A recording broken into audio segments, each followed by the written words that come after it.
Olá, queridos irmãos e irmãs do Centro Espírita Chico Xavier.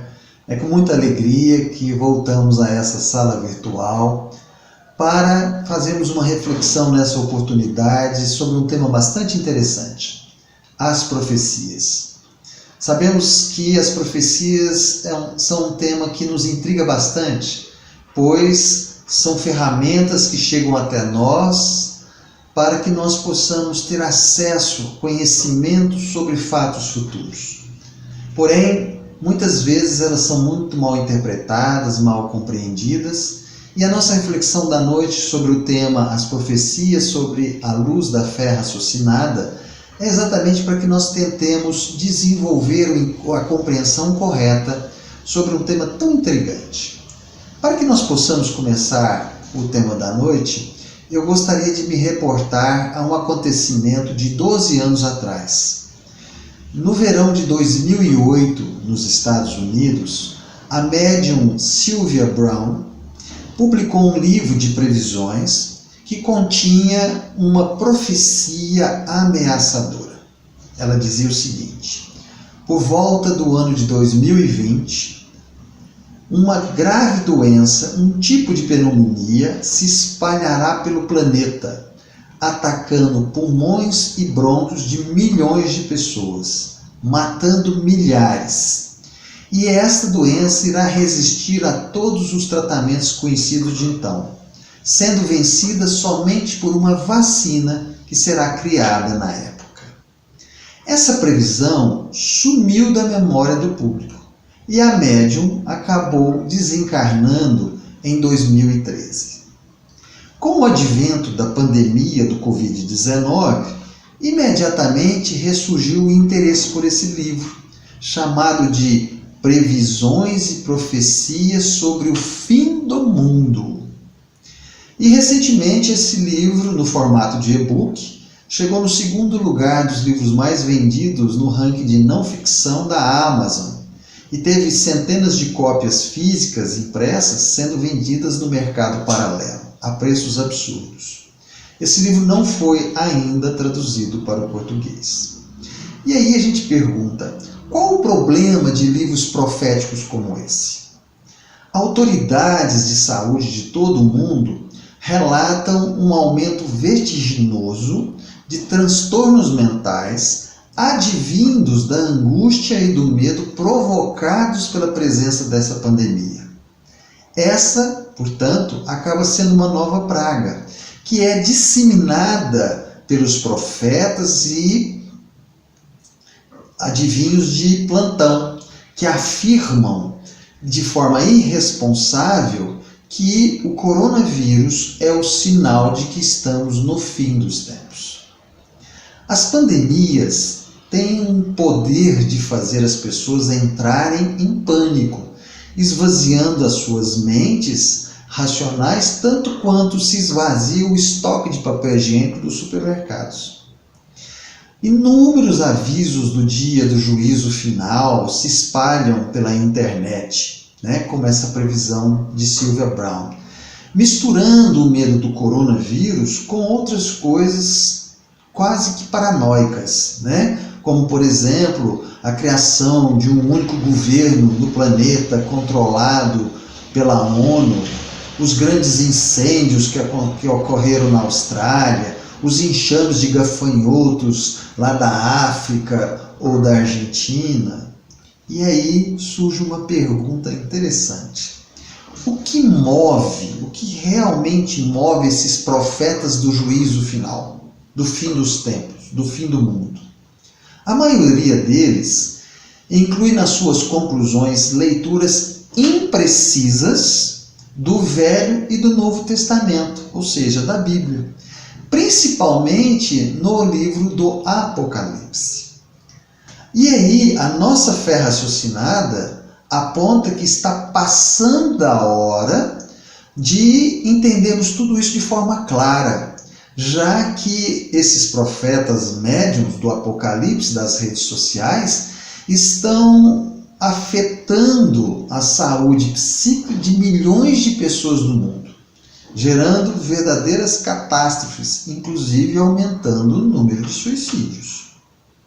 Agora, eu gostaria de refletir com vocês na busca desse entendimento da nossa fé raciocinada, para que nós possamos buscar subsídios seguros quanto ao acontecimento do fim do mundo acabar. E aí, evidentemente, nós vamos buscar como uma das bases as lições que Jesus nos deixou. E Jesus falou de uma forma extremamente objetiva sobre esse assunto do fim do mundo. Certa vez ele se encontrava com alguns de seus discípulos e ele foi questionado a respeito desse assunto. E ele contou nesse momento a parábola da figueira. E essa passagem ela está no capítulo 24 do Evangelho de Mateus do Novo Testamento. E Jesus tem uma fala exatamente específica sobre isso, que está no versículo 36 dessa passagem do capítulo 24 de Mateus. E Jesus fala textualmente sobre o dia do juízo final, o dia do fim do mundo. Jesus fala o seguinte: a respeito daquele dia e hora, ninguém sabe, nem os anjos do céu, nem o Filho, mas apenas o Pai. Ora, se nem Jesus, que é o governador do nosso orbe, do nosso planeta, sabe o dia quando será o fim do mundo, quanto mais saberá um profeta. Então aí a gente já começa a relativizar essas afirmações de fim do mundo. Existe uma longa história, e isso é muito interessante a gente frisar aqui nessa nossa reflexão, existe uma longa história de previsões nefastas e em seguida desmistificadas sobre o dia do final do mundo. Por exemplo, lá na Europa do século XVII, previram que o mundo iria acabar no ano de 1666. Isso porque achavam que os números 666 representavam a marca da besta, mencionado no livro do Apocalipse. Naquele ano houve um grande incêndio em Londres. E quando o incêndio estava se desenvolvendo, vários falaram: olha, é o fim dos mundos, é o fim dos tempos, o mundo vai acabar. O incêndio durou 4 dias, foi contornado, e a vida seguiu, o mundo não acabou. Outro episódio foi o bug do milênio, esse nós recordamos, muitos de nós recordamos, que ocorreu há 20 anos atrás, quando acharam que o fim do mundo seria no primeiro dia de 2000, porque acreditavam que no final do segundo milênio o mundo iria acabar. Só que o final do segundo milênio não acabaria em 1º de janeiro de 2000, e sim em 31 de dezembro de 2000. É uma questão matemática, aritmética, né? O terceiro milênio começaria no 1º de janeiro de 2001. Mas muitos, inclusive, tiveram situações, assumiram posturas equivocadas de suicídios coletivos nessa data, e o mundo não acabou. Depois teve o Apocalipse Maia, né? Que afirmavam que o mundo acabaria exatamente no dia 21 de dezembro de 2012. Não aconteceu nada. E a própria autora que nós mencionamos no início, né? A Sylvia Browne, ela também errou várias previsões proféticas. Inclusive, por interessante que possa parecer, ela errou a idade com que ela disse que iria desencarnar, pois ela afirmou que iria desencarnar com 88 anos e ela, na realidade, desencarnou com 77, 11 anos antes do que ela havia afirmado. Então a gente começa a perguntar: quem é um profeta? Quem são esses médiuns, né, profetas? Profeta é alguém que entra numa espécie de transe.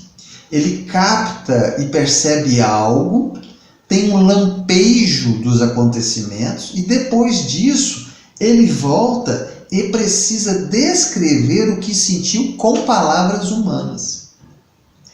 Allan Kardec, ele nos afirma que muitos pontos de toda a Bíblia são ininteligíveis, alguns, segundo palavras dele, parecendo até disparatados. Isso porque falta a chave, para essa sua compreensão. E essa chave, nós sabemos, ela está completa no Espiritismo. Com certeza que o livro Apocalipse, ditado por João Evangelista, quando ele tinha 98 anos, 2 anos antes dele desencarnar, e ele ditou exatamente porque ele estava tão velhinho, é um livro que mexe com o imaginário da cultura popular mesmo. Pois ele faz referências, por exemplo, aos 4 cavaleiros do Apocalipse, ao dragão vermelho, ao número 666, às 7 pragas do Apocalipse. E aí vocês imaginam como que a imaginação voa, Mas, quando a gente analisa isso sob a ótica da fé raciocinada, nós podemos afirmar de uma forma absolutamente tranquila que as pessoas entendem isso de forma errada, pois elas não conseguem entender o forte simbolismo contido no livro. Há um livro que foi psicografado por Chico Xavier, do Espírito de Emmanuel, que se intitula A Caminho da Luz, onde Emmanuel nos fala o seguinte: quando João Evangelista acessou aqueles quadros simbólicos que Jesus lhe mostrava, ele não soube retratar com absoluta fidelidade o que viu. E Emmanuel reforça: em alguns pontos, o livro Apocalipse parece entrar num terreno muito obscuro. Então, o que a gente pode afirmar? A gente pode afirmar que a questão é uma questão de filtragem, pois é necessário se levar em consideração as condições físicas e psíquicas do profeta, do médium, naquele momento em que ele está acessando. E aí a gente pode então fazer a pergunta: bom, já que isso é perigoso, é meio relativo em função das condições do médium, qual o objetivo de uma profecia? Por que será que a espiritualidade superior permite que médiuns seguros, aqui nós não estamos falando de falsos profetas, médiuns seguros, profetas seguros, revelem profecias?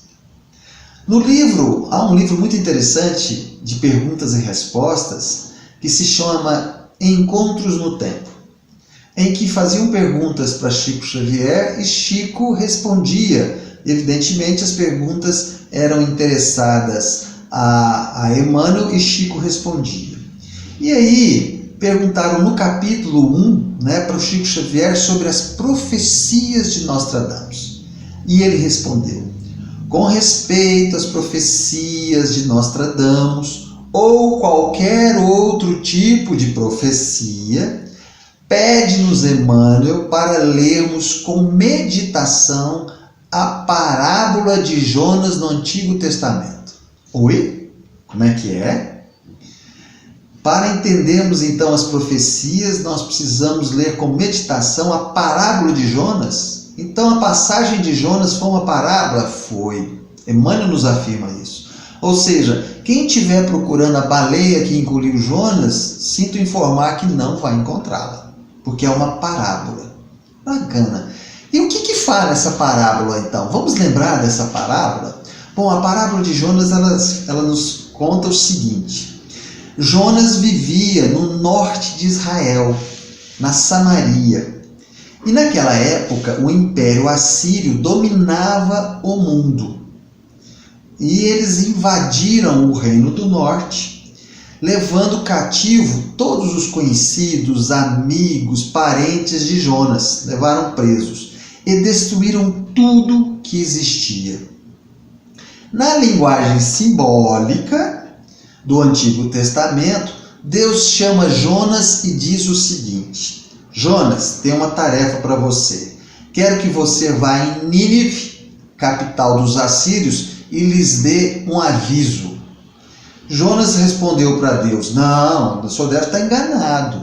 Eles vieram aqui, dizimaram tudo, levaram todos os meus amigos, parentes, escravos. Se eu for lá, eles vão me matar. E Deus responde: não, eles não farão nada com você. E você vai em Nínive e vai falar para eles que eu vou destruir Nínive.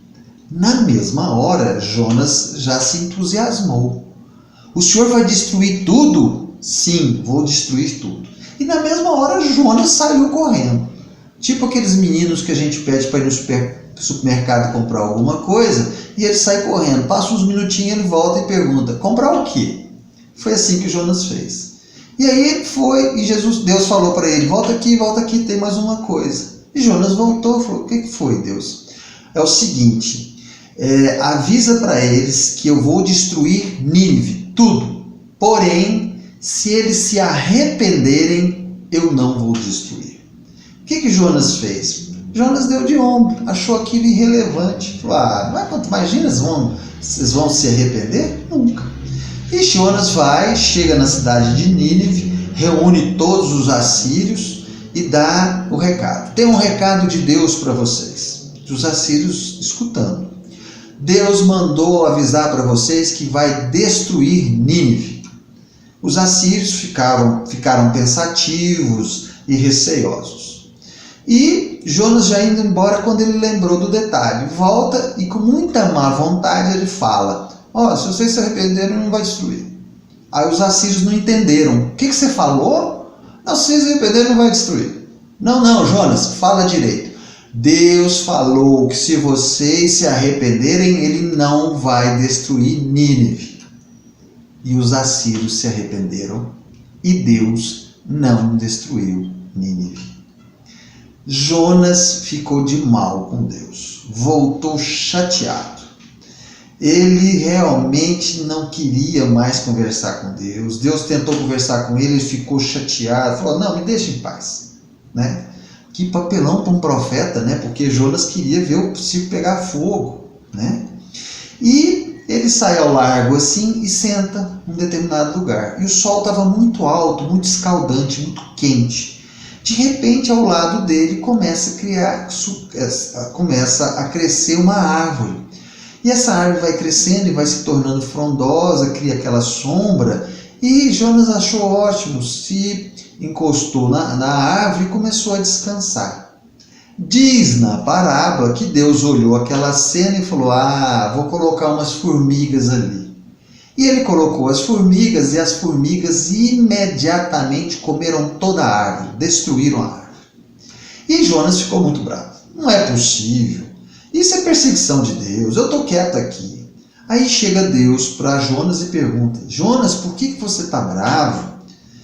E ele fala: eu estou quieto aqui no meu canto, na minha sombra, cumpri com o meu trabalho, fiquei 3 dias dentro da barriga da baleia, fui lá na cidade dos assírios, fiz a profecia que ia acabar tudo, não acabou, fiquei desmoralizado, volto para cá, num sol forte, cresce a árvore, o senhor manda as formiguinhas? Isso não pode, o senhor não tem cabimento, né? E aí Deus responde para Jonas: pois é, Jonas, uma plantinha que você viu crescer algumas horas atrás e eu a destruí e você ficou triste. Imagina como eu ficaria, Jonas, com aqueles meus filhos assírios que moram em Nínive, se eu tivesse que destruí-los. Essa é a parábola.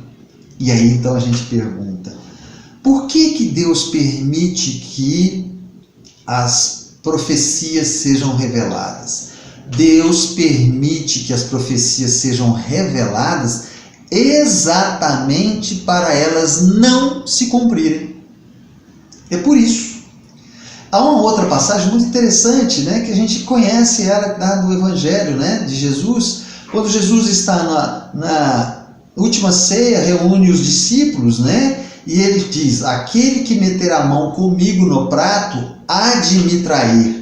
E mostra para Judas. Ali o que ele fez? Ele fez uma profecia, né? E ele deu a primeira chance para Judas se arrepender. Não adiantou. Acabou a ceia, o Jesus vai ao Monte das Oliveiras, passa um tempo, Judas vai encontrar com Jesus no Monte de Oliveiras, levando os guardas juntos, E antes que ele chega com os guardas, que Judas chega para Jesus, Jesus vira para Judas e pergunta: amigo, a que viestes?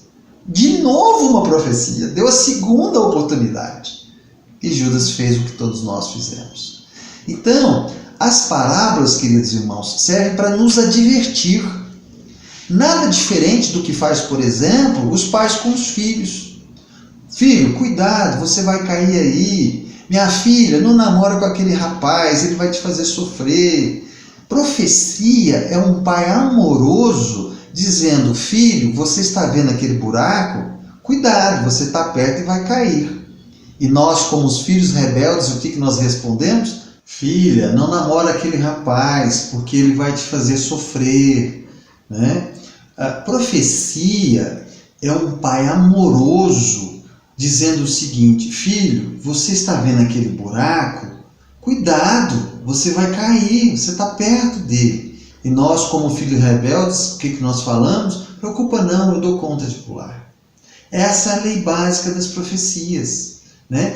Profecia bíblica é algo dado para orientar, para nós discernirmos o melhor caminho a seguir, ou para que a gente possa se arrepender da forma com a qual nós estamos vivendo e desenvolvendo a nossa vida, né? Enfim, seguir o nosso caminho de uma outra forma, né? Profecia não existe para se dar uma notícia ruim. E é uma coisa muito interessante, muito importante a gente aqui ressaltar que, pela bondade divina, nós jamais erramos sem sermos avisados. Sempre, quando nós vamos cometer um erro, nós somos avisados. Só que muitas vezes a gente não percebe ou não se permite observar esse aviso. E é muito interessante porque naqueles momentos em que nós estamos decidindo as coisas na vida, em determinado momento em que a gente resolve, vou resolver minha vida aqui agora, e eu vou ver como é que se faz isso e assim por diante, e você decide e fala assim: eu estou certo, eu tenho certeza absoluta que eu vou agir assim e vai dar tudo certo, eu tenho certeza. Cuidado. Quando nós temos muita certeza de fazer algo, é um dos momentos mais perigosos na nossa vida, porque provavelmente estamos indo por um caminho equivocado. Então, meus queridos irmãos, finalizando a nossa fala, que nós possamos saber, então, compreender para que serve uma profecia, né? Ou seja, para tirarmos dela o ensinamento que precisamos aprender e não desenvolver medos e pavores do futuro. Até porque o próprio processo natural, todos nós iremos em um determinado momento desencarnar. Então o que nós precisamos é termos o equilíbrio, a paz, a harmonia, né? O bom senso de compreender que efetivamente nós estamos submetidos a essas dificuldades, a essas limitações, como por exemplo dessa pandemia, para sabermos desenvolver os nossos potenciais, para ressignificar os nossos valores morais, para poder efetivamente fazer as transformações na nossa vida que são necessárias. É por isso que nós estamos vivendo hoje uma pandemia. Não é pura e simplesmente para desencarnar, porque desencarnar todos nós iremos. Então, que nós possamos refletir sobre esse assunto, entendendo sobre essa ótica, né, a razão pela qual as profecias nos são reveladas, dentro, evidentemente, das bases da fé raciocinada. Reflitamos. Agradeço muito a atenção de todos vocês e com o coração cheio de gratidão, mando um beijo a todos e com esperança de logo estarmos juntos novamente. Muito obrigado e até a próxima.